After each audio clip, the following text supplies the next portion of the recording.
Welcome to the numerical formatting tutorial.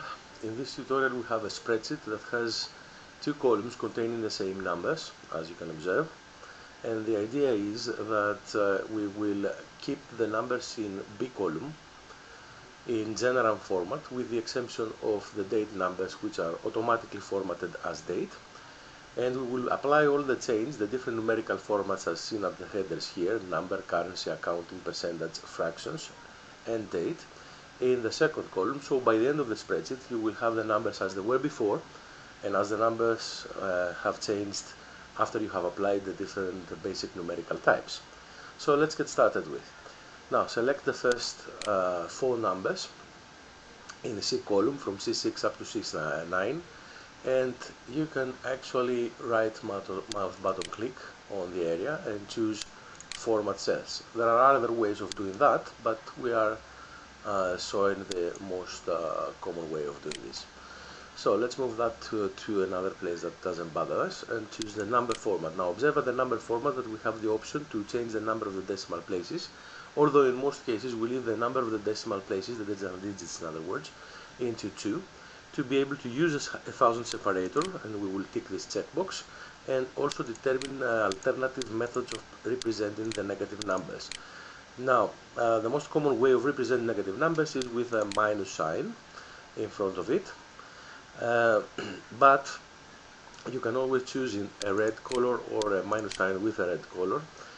However, the red color indicates that there is a crisis in the business if the number refers to money, so it's not being used for beautification reasons, because it can be misleading for whoever will read this spreadsheet and cause panic without a reason.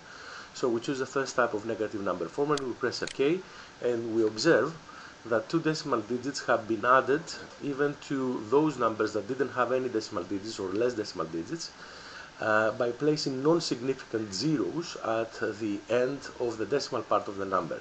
A non-significant zero, as the name implies, is a zero that does not change the value of the number, so we place it for formatting reasons, so that like this we make sure that the decimal places, as you can see here, the decimal point, as you can see here, is justified, so the numbers are better organized and better viewed, and there's no way there's going to be a confusion about how many decimal places any of those numbers has.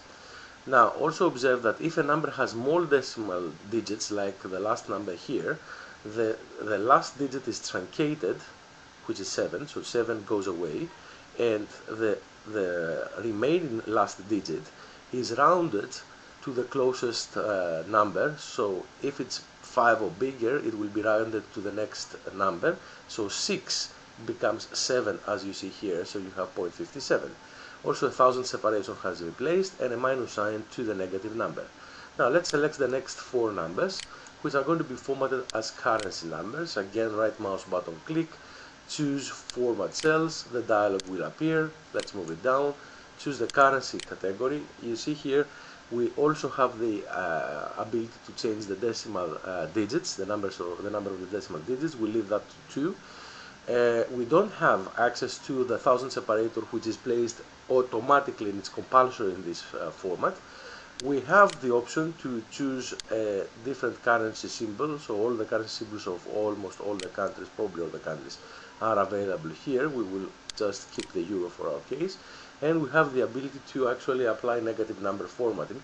So for example, here we can apply a red negative number formatting without a sign, so that we can see that. We press OK, and we see that the red numbers are appearing where my negative numbers are. Two decimal digits, again with non-significant digits in the end, zeros in the end, and truncation of the extra digits where appropriate. 1000 separator, but also the euro symbol at the end of the numbers, indicating that these amounts are money and the currency is euro. Now let's select the next four numbers. Here we will use the accounting format, so right mouse button click, format cells. Let's move this down. So we need accounting format. In accounting format, as you can see, we don't have negative number choice because the accounting format is used, but however the accounting format that is to be used here is determined by the operating system, and in most cases means that the number will be placed in parentheses. Now we also have the option for a currency choice here, since accounting format is only applied to money that normally applied to money amounts. So we might need to indicate what kind of currency this money refers to. We can choose no currency if we don't want, and the thousand separator is again compulsory. So we press enter and we see that in this installation the negative number is presented with a minus sign. However, the minus sign is in distance from the number, so that there is no way that it gets confused and the number with a minus sign, because it's closed or because the reader does not have very good sight, doesn't see the minus sign. Always in accounting, the attempt is to make it 100% perfect, clear which the negative number is, so there is no confusion. Those confusions like this in accounting will lead to actually wrong results in statements, and that probably is going to give us problems in viewing the finance of our business, but also problems with the taxation services. The remaining stuff is similar to what we have seen before. Space is kept for the currency symbol. In our case, we have not used the currency symbol. Again, in all three formats, the decimal part of the number is justified at the decimal point. Now, percentage. Let's select the two next numbers, right mouse button click, format cells, and use the percentage format. Let's move that down. Here we only have a choice for the decimal places. Let's leave it as is and press OK, and we will see that the percentage symbol will be placed at the end of the number, where the numbers, the original numbers, will be multiplied by 50 to indicate a percentage. A percentage is a division by 100. Sorry, the numbers will be multiplied by 100. Now fractions. Let's format our cells again, and let's put that up, and let's choose fractions. And we want to choose up to 2 digits for the numbers that we have. So many decimal places, so many digits you choose, and the number will be presented in a fraction form like this. Eventually, in the date format, we will make selections for each one of them. Actually,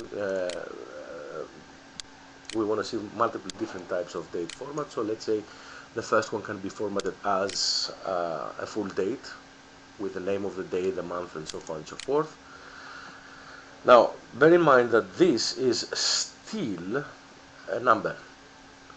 So when you can perform calculations with that, actually Excel will perform calculations with the actual content of the number. We'll see that in a minute. And then if we click to the next one, we can format it as like this. There are multiple formats you can choose, or maybe even like that. Still, that is a number, and we can perform calculations with it. And actually, when we are performing calculations with a date, then Excel really performs calculations with the actual number that is behind the date, which you can see if you change the number into a general format. So you will see if we change the number to general format, the particular date that we have converted into general format here is 37,292, which is the number of days that have passed since 1900. And therefore, by having Excel perform calculations with the actual meaning of this date, which is how many days have passed since 1900, you can find how many days are between two different dates, and therefore using calculations for loan installments, credit cards, rates, interests, and so on and so forth. Thank you for attending this tutorial.